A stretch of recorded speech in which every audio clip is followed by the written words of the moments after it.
he's so prepared right now. A lot of people are approaching it like a preseason game. He's approaching it like a game.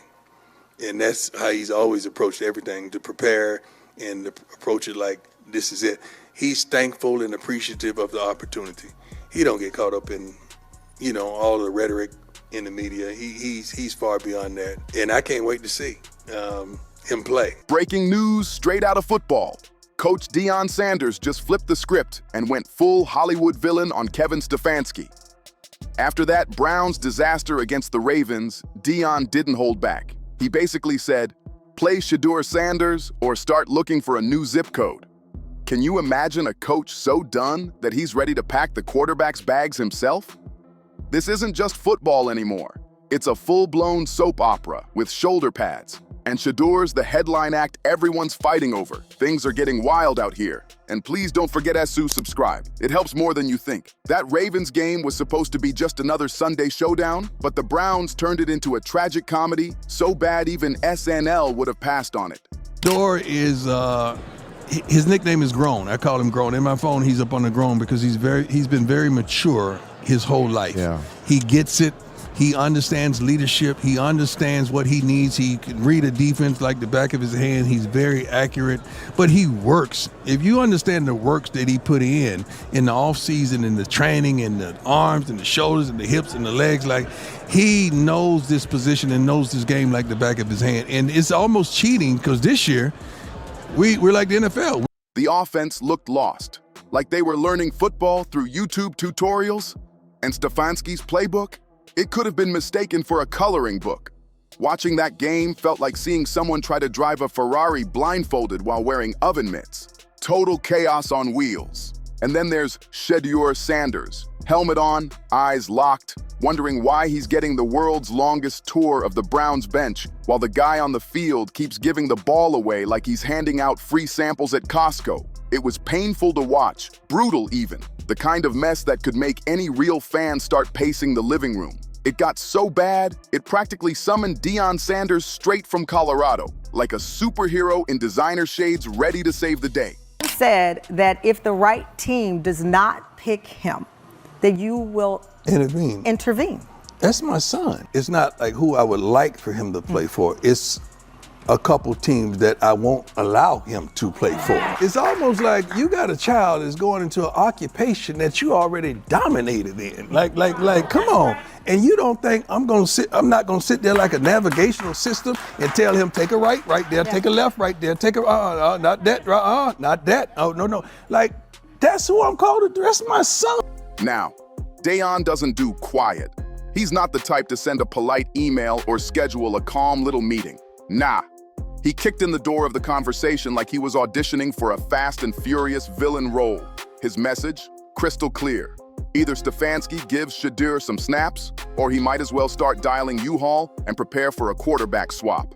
I'm not gonna let my son get down in no foolishness. But you and I both know these coaches, these owners, right? You've been in the rooms. Right. The owners, billionaire owners, yes, will often say, well, this is a young man who should be making his own decisions.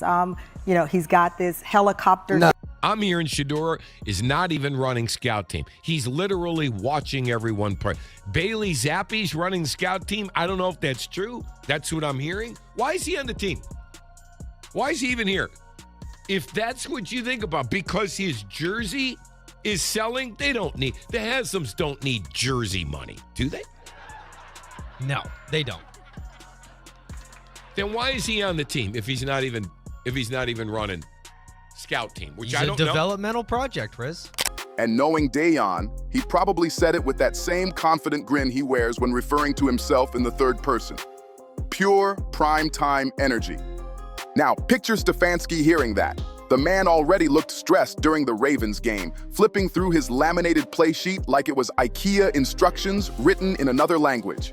And now he's got Dion, a Hall of Famer, a legend, a walking headline, basically telling him how to run his team. Stefanski's probably sitting there wondering if he accidentally signed up to coach both the Browns and Dion at the same time. The Browns quarterback room is chaos. You've got a starter who couldn't score in Madden on rookie mode, a coach clinging to his playbook like it's a life raft, and Shadur sitting there cool as ever, the golden ticket just waiting to be unwrapped. Nobody's trying to cash out yet. But let's keep it real. Shadur isn't just some random rookie prospect. Nah, he's got a Showtime dad who'll pull up with TV cameras, a full sound system, and maybe even a marching band just to prove a point. A couple teams that I won't allow him to play for. Whoa. This is my profession. I know what's behind the curtain. We ain't got to get back there for me to understand what's not prominent for my son. I'm not doing it. Ain't And no if he in the world. doesn't listen to you? Who? No, you must mean owners, like not my son. Have you told him privately who you would like for him to play for? It's not like who I would like for him to play for. It's Dion moves like a man holding a receipt folder the size of a suitcase, and his confidence, off the charts. He could make you believe Shadur deserves MVP votes before he's even played a full NFL game. And after watching the Browns' latest disaster, he might not be wrong at all. That Ravens game was so bad, it had folks wondering if the Browns actually practiced or just did group yoga while reading fortune cookies.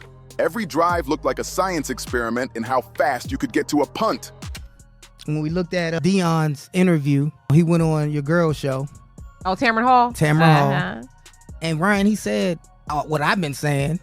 And Maria, this is the stipulation why I said Shadur is not going to come to Cleveland.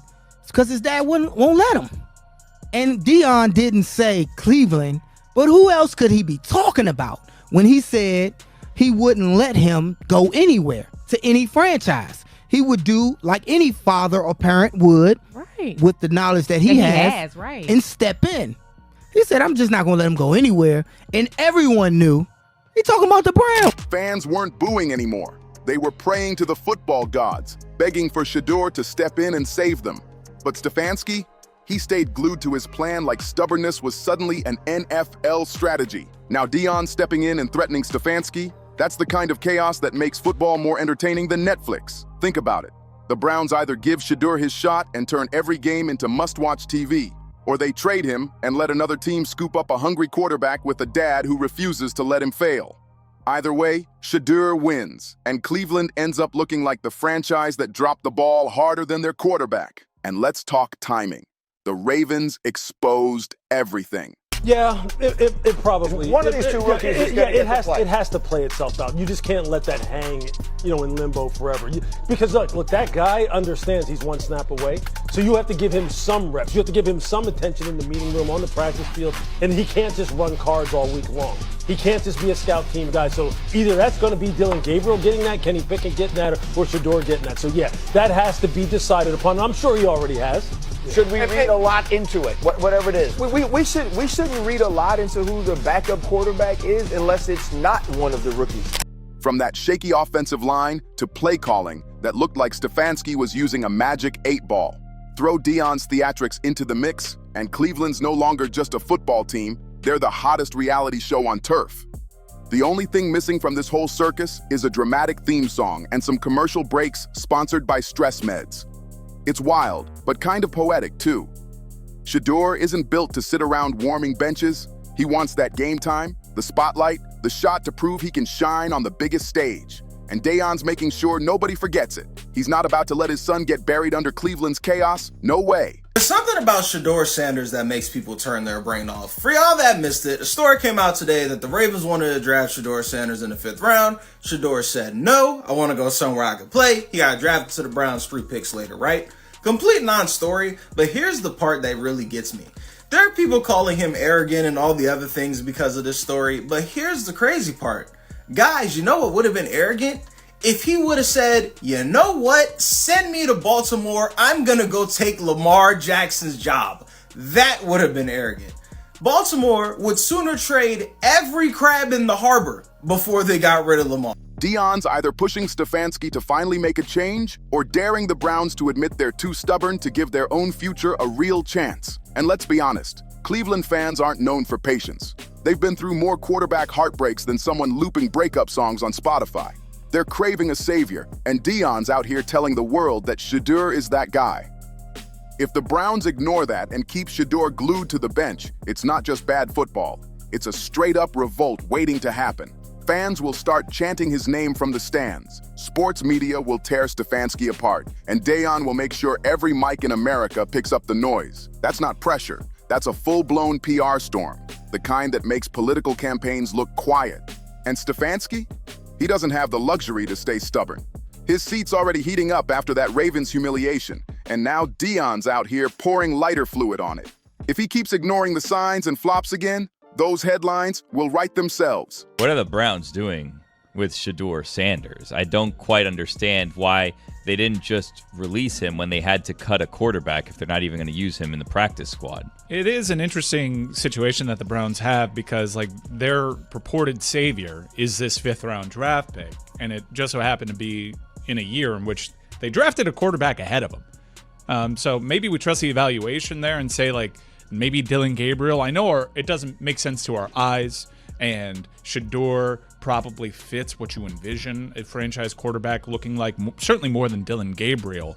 But they have two of these ripcords that they can pull at any time. Not only did he brush off Dion, but he also wasted Shedur's talent doing it. That's not just losing games. That's career suicide in slow motion.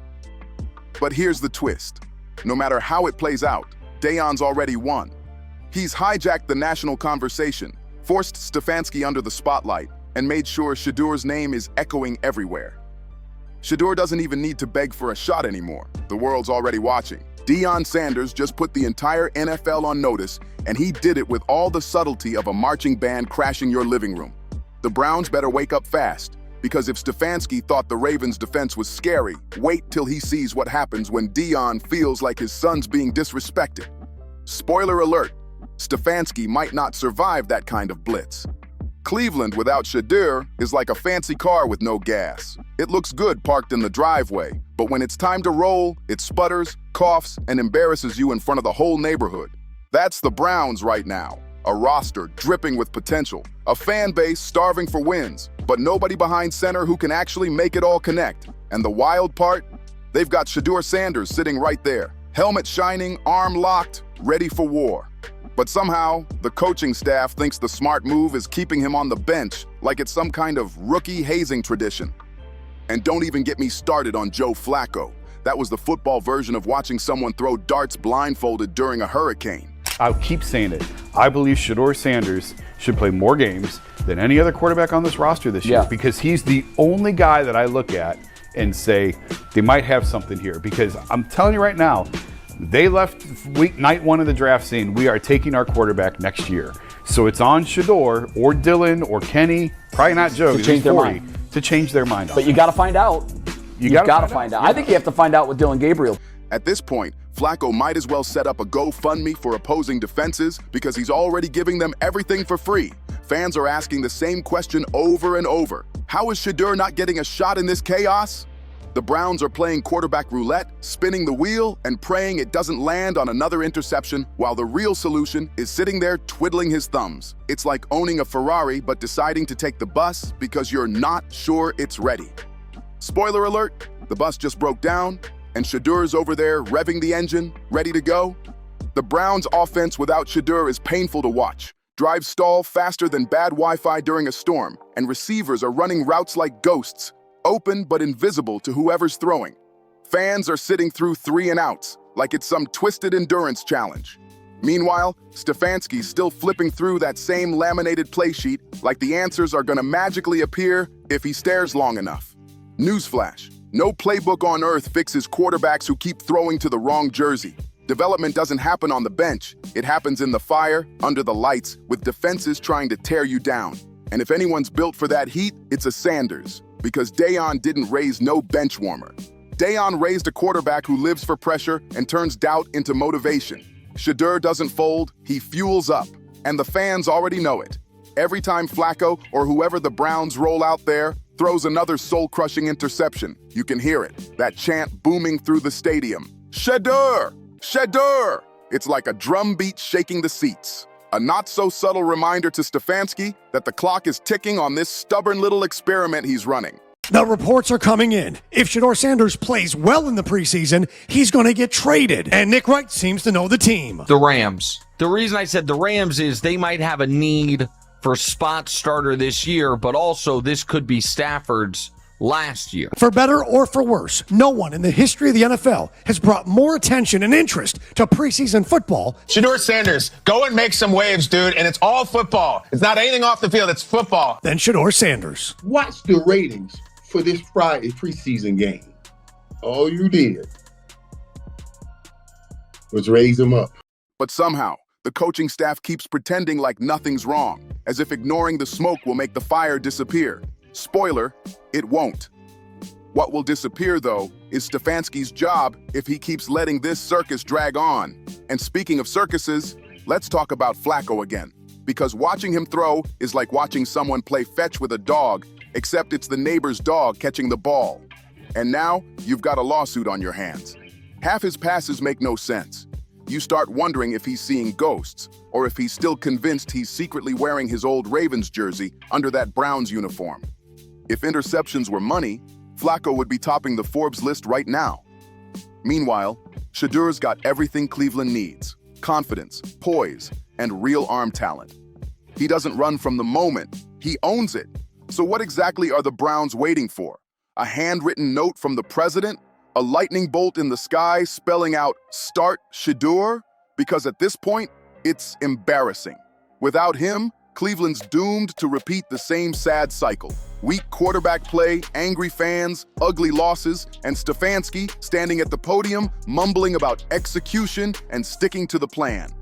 That plan's not working, coach. It's time to face the music. There is no plan when your quarterback's tossing the ball straight into enemy hands.